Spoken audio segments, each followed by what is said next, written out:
Prime Minister, good morning to you.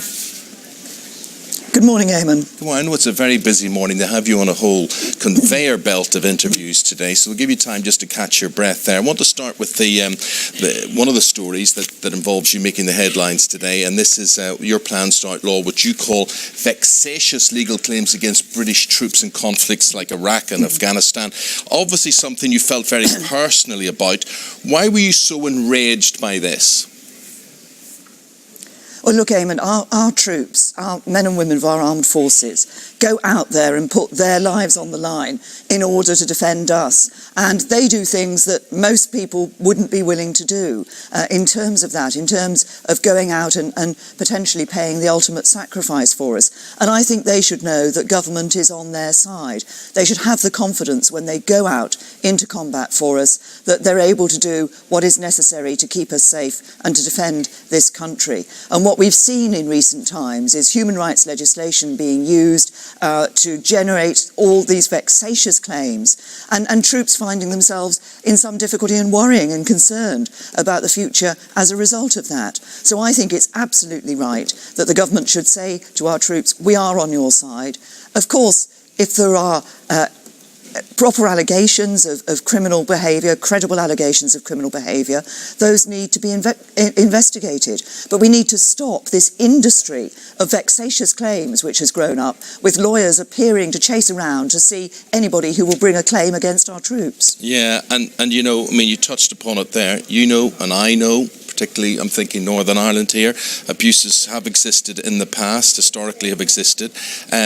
The worry is that you could be giving a green light to British troops to run riot.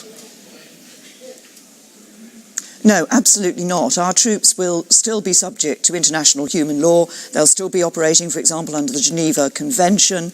And as I say, if there are credible allegations of criminal behaviour, then those should be investigated. But I think we must ensure that our troops have the confidence to go out there and do their job. As I say, if you just think they are willing to go out and potentially put themselves on the line for us. So I think it's right that we show that we're supporting them and giving them the confidence to do their job. Prime Minister, and this whole industry has grown up of vexatious claims. Yes. We need to stop that. You know, I just wonder how much of this is you being involved in Brexit. I wonder there's a little bit of Brexit here, because, you know, when you were Home Secretary, there was that European Convention of Human Rights. I'm just guessing you're not its biggest fan, really. Is this you going to the European Convention on Human Rights? Well, you're right. I'm not the biggest fan of the European Convention on Human Rights. What we're talking about today, what Michael Fallon will be talking about in terms of our troops, is a specific example of where that convention is being used, I think, and being ill-used by lawyers who are chasing after claims to try to bring those claims against our troops. This is about the government saying to our troops, you have our backing, we're on your side, we're behind you in what you do. A lot of people worried, a lot of people not so worried, but let's talk about the people who are worried about Brexit and life outside the European Union. Are you worried? I think there are real opportunities for the United Kingdom outside the European Union. Of course, we've got to go through the negotiations. It won't all be plain sailing. There will be some bumps in the road. But I'm convinced that we can get the right deal with the European Union. And more than that, we need now to be doing what we are doing, which is starting to talk to countries around the world who want to do trade deals with us when we're no longer members of the EU. And I've been struck, as I've been in international meetings in China and in New York, that the number of countries who've come up and actively said to me, we want to do trade deals with the United Kingdom. We want to build on that relationship. And I think there are opportunities out there. I want us to be advocates for free trade out there in the world, a global leader in free trade. And I think there are opportunities which will bring prosperity to this country. But I also want, and what we're talking about here at conference, is a country that works for everyone, an economy that works for everyone. So I want to ensure that those opportunities, people see the benefits of those opportunities across the whole country.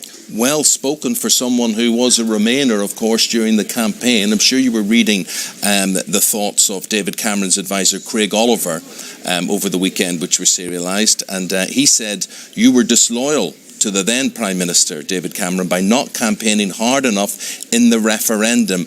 Had he got a point, and the reason I'm saying had he got a point is would you care to admit that your heart wasn't fully in Remain? No, look, I gave a speech at the beginning of that campaign in which I said that this was a balanced judgment people were going to make.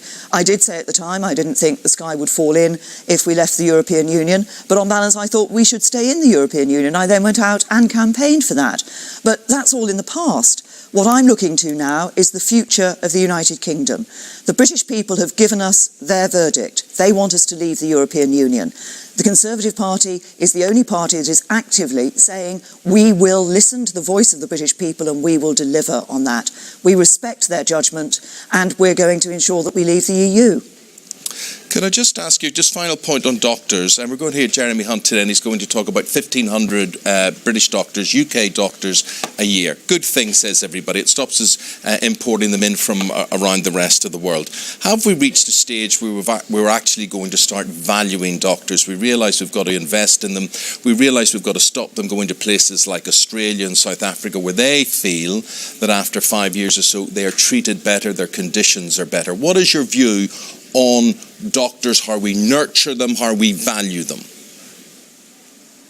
Well, doctors do a fantastic job for us in our National Health Service, and we certainly value the role that they play. I think what we're saying today, excuse me, is predominantly about saying we want more British doctors. There are people here in the UK who want to train as doctors who may not be able to do that because of the limits that have been put on the numbers. So we want to give those opportunities to people, but we want to see more British doctors in the NHS. And of course, the NHS hospitals have been spending out money on not just agency doctors, but agency nurses. We want to ensure that we can see more British nurses and doctors operating in our NHS, working in our NHS. I think that's only fair. Good. I think you might need to see a doctor with that throat of yours today. I mean, I think too much talking, too much speech making, all that sort of thing. Prime Minister, I just want to say goodbye to you. I'm moving on from this job, so you and I will not be speaking anymore, I'm sad to say. I'd like to thank you for all your courtesy through the years and putting up with my banal, inane questioning. Thank you, and may I wish you good luck and good wisdom in your job for the years to come. And good health. Well, thank you very much, Eamon, and I'm sorry to hear that you're moving on. You've interviewed me, not just in working for Sky, but where you were previously, and I wish you all the very best for the future. You're very kind, and I'm sorry you're so devastated at me moving on, Prime Minister. Thank you. You'll get over it. Thank you very much indeed. Good luck to you. Thank you very much indeed.